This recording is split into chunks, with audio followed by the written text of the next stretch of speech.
Hello and welcome to I Watch the Internet Evolve, where we ask questions of people involved in the computer industry and learn a bit about how they perceive the Internet evolve.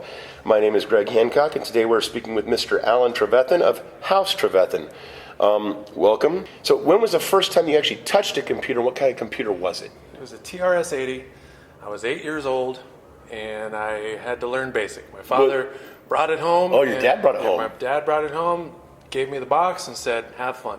And that was that. Well, I'm already jealous, man, because my first time I saw one was like in the back of a Kmart. Mm-hmm. And I used to go in there and, line 10, print, hello. Mm-hmm. Line 20, go to line 10, you know? 10, go to 20. Yeah, absolutely. All right, so when was the first time you actually owned a computer? You owned it, and how or where did you get it? I owned it. That's an interesting question. Probably when I just first set out on my own. You know, you're 18, you have all the things you need to get. You got your shelter, you got your food, you have to have your computer. So, what was that, 386 days probably? Something like that? Probably 386. Did you build it, you remember? Oh, yeah, you build it from scratch. Get the box, get the CPU box and everything. CPU and slap it together and turn it on. And, yeah. Nice. So what was the first job that you had which required you to use a computer? No, that was 1990... Probably 1992. Well, actually, it's a date. Yeah, I was growing up in Korea. I worked with the 20th Support Group with the U.S. Army, and I was an office clerk. And I had to use PageMaker on a Macintosh to make all the things that we put out for the military and things like that. A summer job. Yeah. Nice. So when was the first time you actually got online, and how did you? Was it a BBS? Was it AOL? You know, AOL isn't really the same. It was CompuServe. Back on the TRS-80, there were no hard drives back then. So CompuServe is kind of like the same rating as AOL. It's not actually online. It's still more of a BBS, right? Well, that's because you dial into them directly. That's all there was. Yeah, you dial into them directly. And it was cartridge media, not discs or hard disks or anything like that. You plug in the cartridge and you sign into CompuServe. You have email, you have message boards, and you have Castle Telengard. Which was one of the first games available. I'm a big gamer, so that was nice. Keep up with the times. No, well, we ended up buying them, helping them. Remember the days? Yeah, we bought them back in Ohio. So when's the first time that your job required you to have internet access? So it would be AOL. When we bought Netscape and all that stuff? Well, yeah, it was like back when. So I was working with GNN, Global Network Navigator, one of the first internet operations. GNN. Ever. Wow, GNN. I haven't heard that term in a long time. First web browser that had tabs. Yeah. That was a big thing. So that was and it was AOL. I mean, that was the first time I needed that access. And I was with AOL for 12 years, so after that it was mainstream. But, right. Yeah. I would say AOL for sure. Now, they didn't require you to have internet access at home, though. Let's talk about what job did require you to have internet at home. Well, interestingly enough, probably Microsoft, I would say. I was hired. So you could remote some stuff. So I could remote. I was hired at Microsoft. We didn't have any offices. You work on your own, and you're required to have that access. And probably Microsoft, that was 2012. I mean, it's a long time after. Yeah, but you were completely online. All right, what did you not see coming in the computer internet industry? I didn't see coming. The mobile apps and mobile. I didn't see that coming like it did. The phone getting there with the iPhone and stuff like that.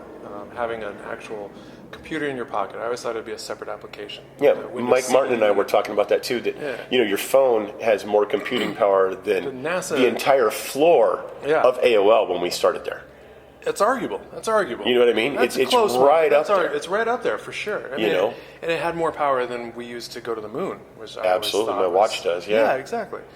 Probably.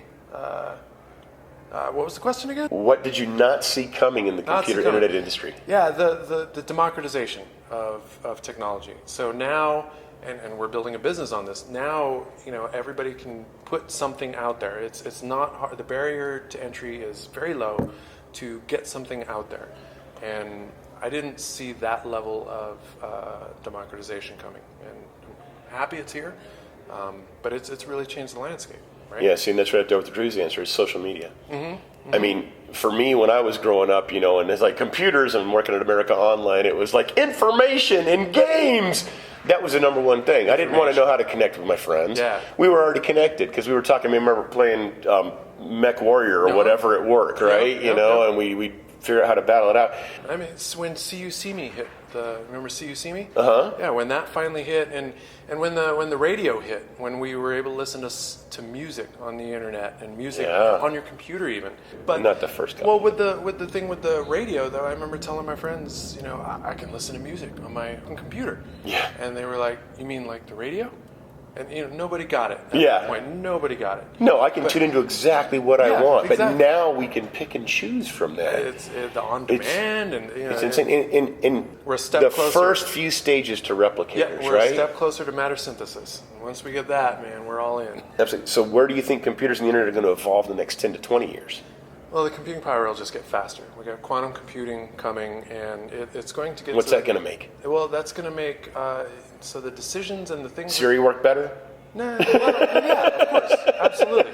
I mean, everything's moving closer to a true AI. We're throwing around AI right now as AI is in everything, but It's algorithms. Yeah. It's not AI. AI, true AI, we haven't really touched yet. AI is algorithms. No, AI is not algorithms. Well, currently Today the description of AI is algorithms that's the saying problem. that yes or no. Yeah, so it's clever algorithms right now, and we're going to get closer to where computers actually do some thinking, and we're going to remove that from the human, responsibility. Well, I watched a thing that I read a book, and then I went to a website that was in the book, and it gave me some more information about AI and how they're trying to jumpstart, or how it's currently working. And it is algorithms. You ever notice how when you go to a website, you got the CAPTCHA, right? So you got to put in what the CAPTCHA says. But if you notice that a lot more of them have come out and said, "What's an apartment building? What's a street sign? Show me where the road signs And that are." information is being. This is how a human perceives it. So that information is being pumped into the algorithms, saying a human knows that, so you should know that too. This is the way humans think about it. The big book translation effort, I forget what it's called, translating all the books into digital media. Wow. Capture was a big part of this. So the part that the computers couldn't read became CAPTCHAs. So when you had that's the first jump start. Yeah, when the captures were like, "What does this word say?" Type it in. That was just the book translation algorithm saying, "I didn't know what this was." Right, What is and it? the whole point of this book and the website and everything like that was talking about that specifically. So you're noticing a lot more CAPTCHAs based on road signs. Why? Because we want self-driving cars to work better. Exactly. And somebody's mining that information. Exactly. So at one time they were mining it for reading books. Two birds, one stone. And now we have self-driving cars, so now we got to talk We're getting better with self-driving cars. They're not completely there yet. We're getting better with it, but it's reflected in the CAPTCHAs. That's a brilliant observation. Yeah. Back in the day when we were translating books, that's why we use CAPTCHA. And so now whatever information we need to do, we need to put that in front of people. Then those people are going to interpret it, and the computer can get thousands of people's opinions on it. Yeah. When you're basically teaching the computers, you're teaching the AIs. Through those Even though you don't CAPTCHAs. realize it. You just want it in the website. Yeah, exactly. It's brilliant. Show me! Yeah. All right. So that's where you think it's going to be 10, 20 years. So last question here, man. What's your favorite thing to eat? Favorite thing to eat? Sinigang. Filipino. Elaborate. Filipino tamarind soup made with Chinese cabbage, usually a pork of some kind, stewed kind of thing. It's a very sour, tamarindy kind of soup. That's my favorite thing to eat. Excellent. Well, thank you for your time, Mr. Trevethan. Of course. Again, I'm Greg Hancock. I'm here with Alan Trevethan of House Trevethan. Do you have anything else that you want to add to how the computers and internet has changed your life? So the computers and internet has changed my life to enable me to do some of the things that weren't possible before. And if I may, we're building a business on some of these new standards and new capabilities, and we're trying to disrupt the whole area and take advantage of some of these things. We don't need offices.